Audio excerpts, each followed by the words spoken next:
Hey everyone, what's up? Robbie here with Open World Games, and guess what? We have a ton of brand new Battlefield 5 news and updates to go over. A lot of you guys are wondering, what theater of war will we be headed to in Battlefield 5? Is it going to be World War II, Vietnam, or modern day, or even futuristic? Well, we do have some very good signs about that one. It looks like we could be headed to either World War II or modern day, and I'll explain why that is in just a moment. But a lot of you guys also want Vietnam, so we're also going to be going over your top comments later on in the video. And you know, a lot of you guys have had some questions about single player. What could we be expecting from the single player campaign? You know, on May 23rd, which of course is going to be the live reveal of Battlefield 5, we will be getting a lot of answers about the single player and multiplayer. I've included some links in the description below as to how you can prepare for the big Battlefield 5 reveal here happening on May 23rd. So yeah, let's dive into this one. Let's answer the question once and for all. What does the V stand for in Battlefield 5? You know, it's a Roman numeral here. Does it stand for Vietnam, victory? There's been a lot of questions and tons of speculation about this one. It's actually quite funny. So Dan Mitra, who is of course the global community manager on Battlefield and over at DICE and EA, says something simple here out on Twitter. It's Battlefield 5 as in 5. A simple answer there. So a lot of the speculation can go to rest there, but that opens up a lot of questions. A lot of the proper numbered sequels have been in modern day, so a lot of us are now questioning if this game will be in modern day. Of course, you have to remember 1942 wasn't exactly numbered, so we shall see what happens there. But you know what? There's been a lot of indication as to the theater of war that we will be headed to. You know, Westy out on Twitter, our buddy, actually posted out some interesting finds. He did mention that in the blog post, which we'll pull up the snippet here, excuse me, that it goes on to say it's a brand new experience and still everything you love about Battlefield, where every fight is different and brought to life across unexpected theaters of war. Discover new challenges that will change war forever. Now, what's key about this statement is across unexpected theaters of war, and of course that's going to be plural.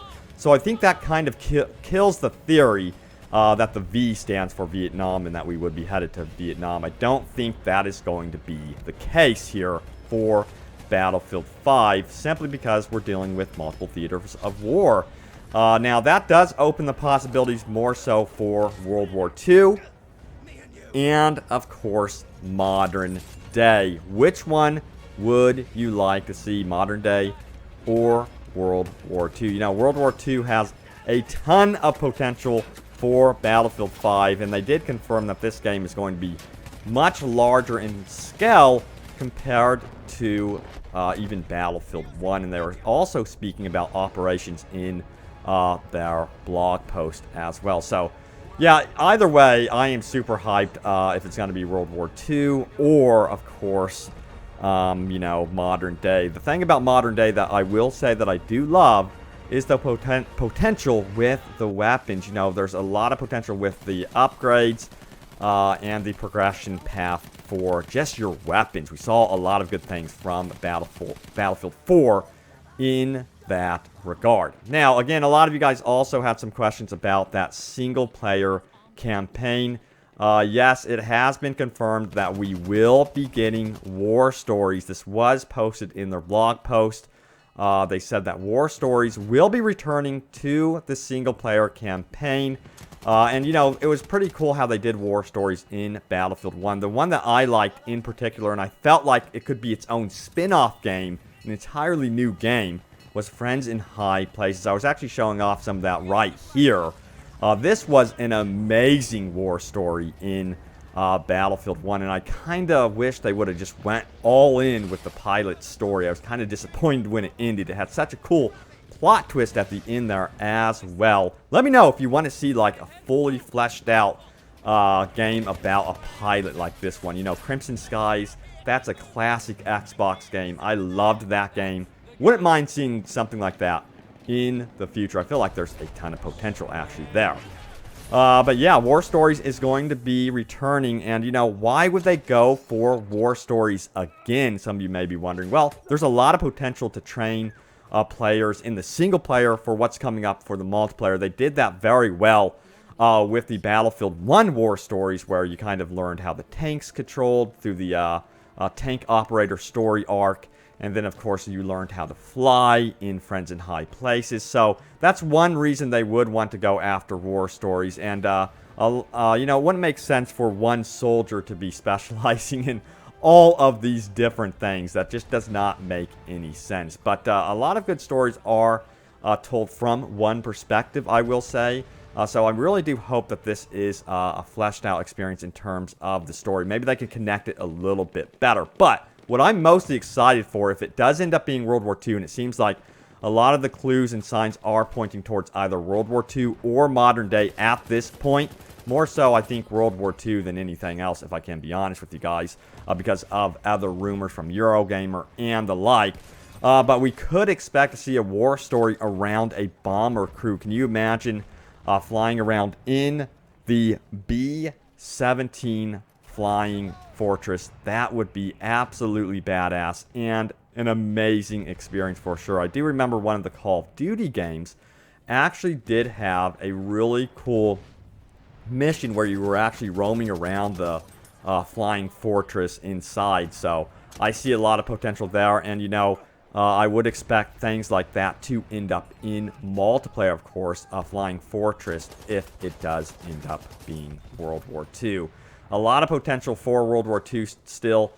Curious to see what they would do with the weapon progression system compared to Battlefield 1. I think that was the one thing that kind of hurt Battlefield 1, is that the weapons kind of became, just to be blunt with you, a little bit stale. You didn't get to unlock many attachments for your weapons, scopes, and the like, and I really felt like that was kind of lacking. So we'll see what happens with that. Now, if you did miss it, what's really neat is with the theaters of war, if it is World War II, we would be headed to unexpected theaters of war. So it looks like there's still a lot of unexplored areas of World War II that we could be headed to in this case. So let me know what you guys would like to see from the actual environments. Honestly, I wouldn't mind for them to just play it safe and give us the big battles that we loved, but also have a little bit of battles that we don't know about. There's a lot of potential there to learn more about World War II.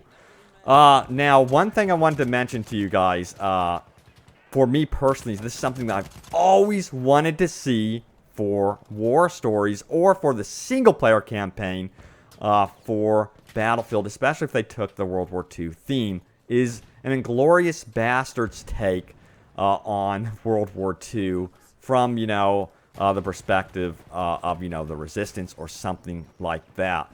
And, you know, they could even take, you know, one thing that's been requested, excuse me, is Bad Company 3. Bad Company 2 is still one of my all-time favorite Battlefield games for sure, simply because of the arcadey nature and how explosive and how intense that game was. There was a lot to be desired in terms of the controls, especially on consoles. That's where I was really introduced to Bad Company, and a lot of us were introduced to Bad Company was through console.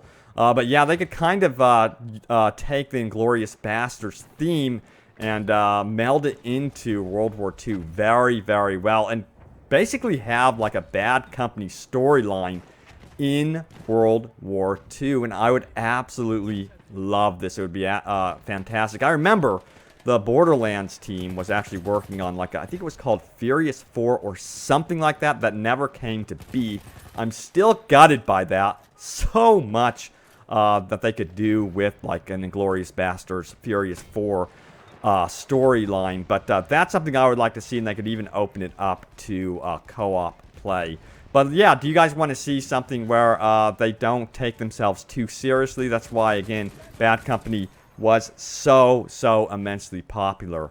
But as promised, I'm going to go over your top comments. We've got one here from Bull Run, who says, I want them to take it back to modern day like Battlefield 4, but with the same amount of guns or more and more destruction. Kind of like the Levolution, but on a smaller scale, spread around the maps more. Makes it feel truly immersive in that regard. I'm really sick of old guns.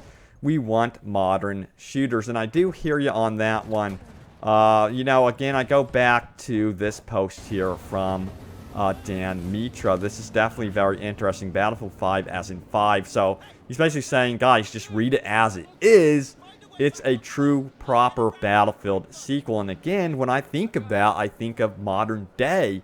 And there's a new theory opening up that perhaps we could be traveling to multiple eras. Now, that's a bit of a stretch, but hey, who knows what could be. I think multiple eras would be a bit tough to do, honestly, in multiplayer, though. So, it's either going to come down to World War II or modern day. But I definitely hear what you're saying, Bull Run. Modern day, no doubt, offers a wider variety of weapons, weapon attachments, and the like, and it's something that I would like to see. Now, you did speak about Levolution a lot in your comments, and Levolution must be extremely tough and time-intensive to make for the developers. That's one thing that I also loved about the Bad Company 2 game, is it had massive destruction as well. You could just open up an entire building. So that's something that would be cool to see return for sure in the Battlefield franchise. A more arcadey, fun feel in the whole scheme of things, including the single player and or Inglourious Bastards type storyline. So let me know what you guys want to see in the future. Do you want to see them return to Bad Company? Of course, I think they would have to keep it balanced with what they do. But yeah, Levolution has always been pretty cool. Some people actually didn't like that on the Shanghai map for Battlefield when the skyscraper, actually collapsed in on itself. It changed the map too much. Some people prefer Levolution just to be gone from Battlefield. Let me know your take on that one. But great comments, guys, in the comments below. Please leave them down below. I will be sure to highlight them in future videos. As always, thank you for watching. Stay tuned here for news updates about Battlefield 5. It's not Battlefield V. It's just simply Battlefield 5, guys. So at least we know that much. But thank you guys for watching, and I will see you next time. And look forward to that reveal, May 23rd. Mark it on your calendar. It's going to be exciting. I will see you guys soon enough, either in World War II, it seems, or modern day.